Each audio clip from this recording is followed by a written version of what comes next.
Hehehe, guys, assalamualaikum warahmatullahi wabarakatuh.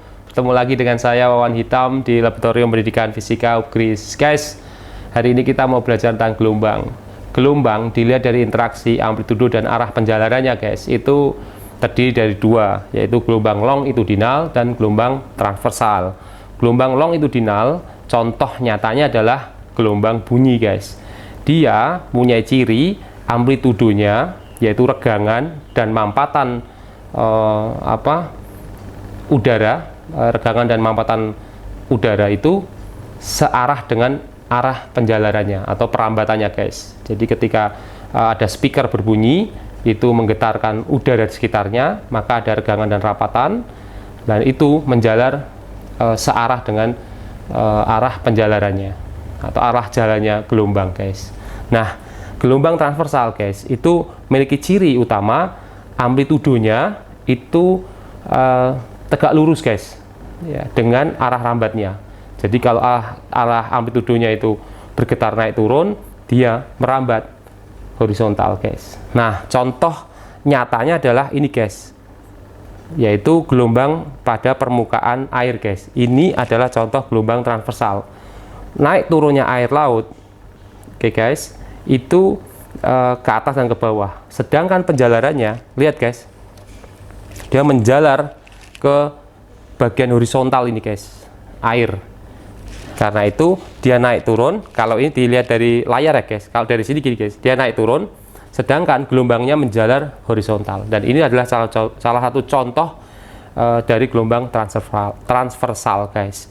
Contoh lain gelombang transversal itu adalah apa, guys? Gelombang elektromagnetik. Gelombang elektromagnetik itu sangat susah, ya, untuk kita pelajari, dilihat secara langsung amplitudonya atau muka gelombangnya.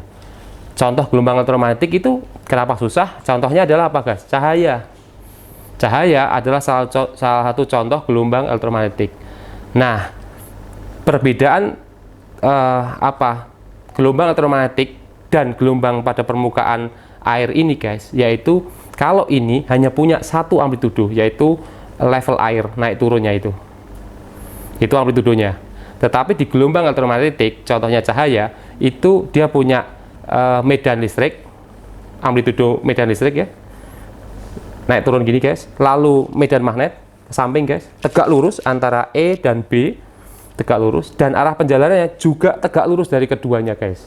Jadi dia menjalar ke sana, E-nya berosilasi seperti ini, lalu B-nya berosilasi seperti ini, dan menjalar ke sumbu horizontal. Itu, guys. Nah, ini hanya memiliki satu amplitudo, yaitu naik turunnya muka air.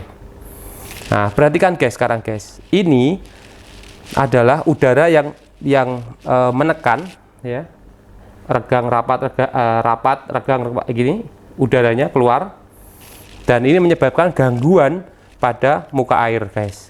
Ketika gangguan itu terjadi, maka terjadilah gelombang itu, guys. Nah, gelombang ini merambat, dia merambatkan energi, guys. Buktinya apa? Kalau ada perahu, seandainya ini di laut, guys, maka dia merasakan naik turun. Padahal itu perahu sama orangnya kalau ditimbangkan masanya gede juga, guys. Untuk bisa naik itu kan butuh energi, guys. Nah, padahal gangguannya ada di sekitar sini, guys. Gitu.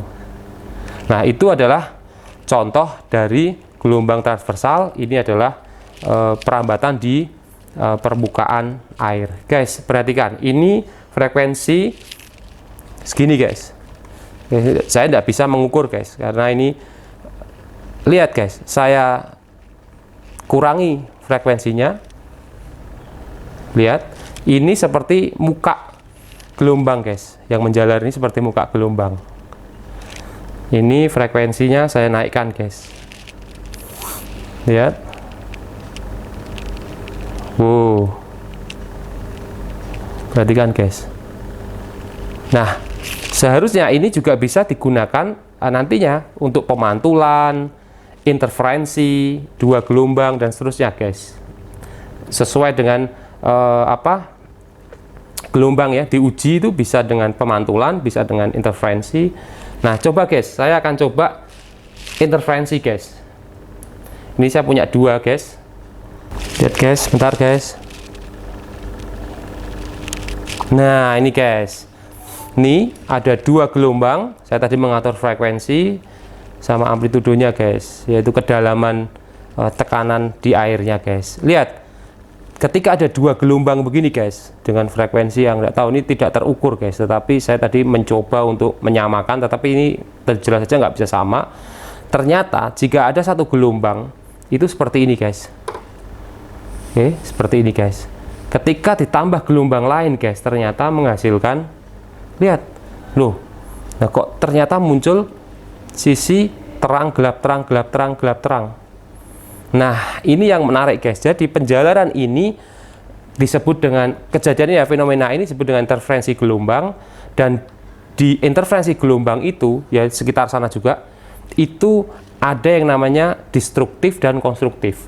Destruktif itu ketika saya katakan aja ya guys, yang pada saat gelap ini guys. Jadi dia saling meniadakan di titik gelap ini. Di titik yang terang ini guys, ini adalah puncak gelombang ini, dan puncak gelombang ini kena di titik sini, dan dia akhirnya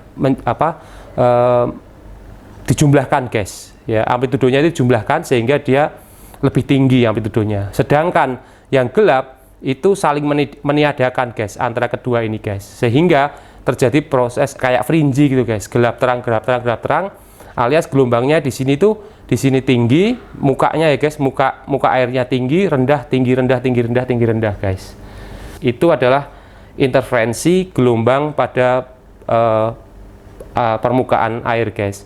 Nah, kalau tadi saya sebutkan bahwa cahaya itu guys juga adalah gelombang guys, saya juga membawa laser nih guys.